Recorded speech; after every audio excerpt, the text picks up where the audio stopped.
नमस्कार दोस्तों, मैं आर्यन जाखड़ आप सभी का स्वागत करता हूं मेरे इस वीडियो में। और आज हम बात करेंगे ऐसी खबर की जो बहुत चुपचाप से आई और फिर भी पूरे देश में हलचल सी मचा गई। भारत के उपराष्ट्रपति जगदीप धनखड़ ने अचानक से इस्तीफा दे दिया। ना प्रेस कॉन्फ्रेंस हुई, ना कोई बड़ा बयान आया और बस एक चिट्ठी और उनके पद से हटने की खबर। लेकिन सवाल यही है कि क्या वाकई में इस्तीफा उनकी तबीयत की वजह से दिया गया या फिर इसके पीछे कोई और कहानी है। चलिए जानते हैं क्या है पूरा मामला।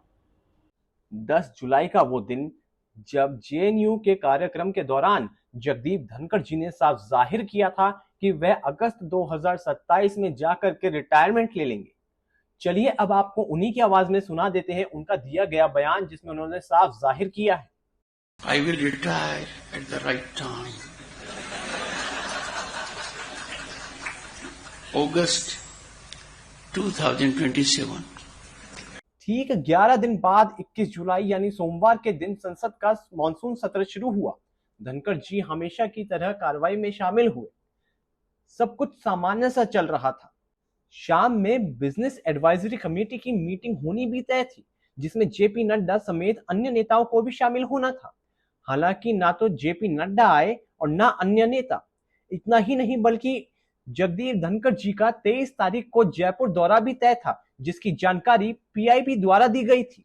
हालांकि विपक्षी पार्टियों का दावा है कि जगदीप धनखड़ जी 21 तारीख के शाम वाली बिजनेस एडवाइजरी कमेटी की मीटिंग में जेपी नड्डा समेत अन्य नेताओं के न आने से परेशान से थे, जिसका काउंटर करते हुए जेपी नड्डा ने साफ जाहिर किया कि उन्होंने चेयरमैन को पहले ही बता दिया था कि वह पार्लियामेंट के किसी काम की वजह से व्यस्त हैं, वह मीटिंग में नहीं आ सकते।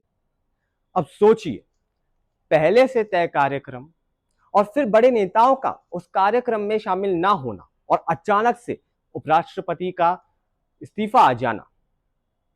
बस यहीं से सवाल खड़े होते हैं कि यह सिर्फ हेल्थ इश्यू की वजह से इस्तीफा दिया गया या फिर कुछ गड़बड़ है।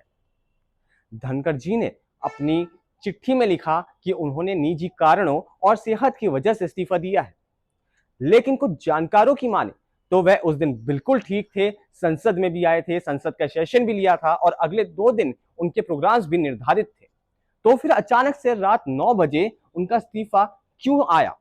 कुछ रिपोर्ट्स की माने तो उन्हें सरकार की तरफ से समर्थन नहीं मिल रहा था। वह कुछ संवैधानिक फैसलों में सरकार के खिलाफ खड़े हो गए थे, जैसे कि सुप्रीम कोर्ट के एक जज को हटाने की मांग को स्वीकार कर लेना। यही बात सरकार को पसंद नहीं आई। और राजनीति में जब आप किसी के खिलाफ जाते हैं तो आपको पीछे कर दिया जाता है। देखिए, जगदीप धनखड़ शुरुआत से ही सरकार के करीब माने जाते रहे हैं।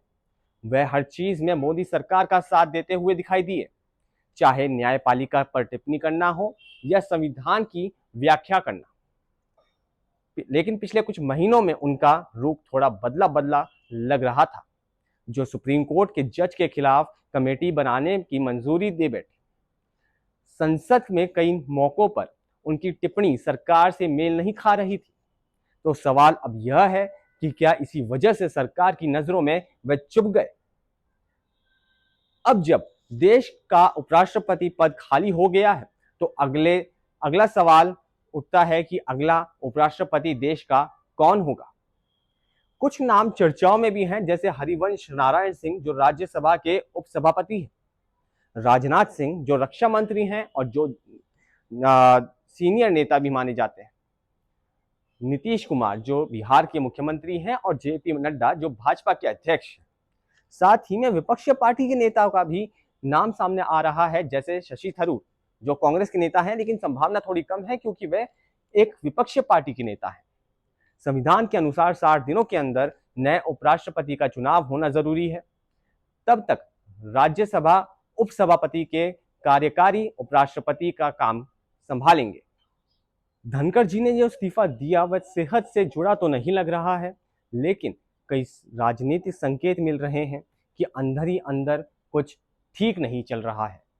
वह सरकार से सवाल पूछने लगे थे और शायद से ये बात सत्ता को पसंद नहीं आई। हो सकता है उन्हें कहा गया हो कि सम्मान से हट जाइए यानी कि मतलब क्विट विथ डिग्निटी। अब सवाल आप लोगों से है कि आपको क्या लगता है कि इनका इस्तीफा सेहत से जुड़ा था या फिर यह कोई राजनीति का एक और खेल था? आपकी राय हमें कमेंट सेक्शन में जरूर बताइए। वीडियो पसंद आया हो तो लाइक कीजिए और अपने दोस्तों के साथ में शेयर कीजिए। बहुत जल्द होगी हमारी आपके साथ में मुलाकात अगले वीडियो में। तब तक के लिए हमें दे दीजिए इजाजत। जय हिंद, जय भारत, वंदे मातरम।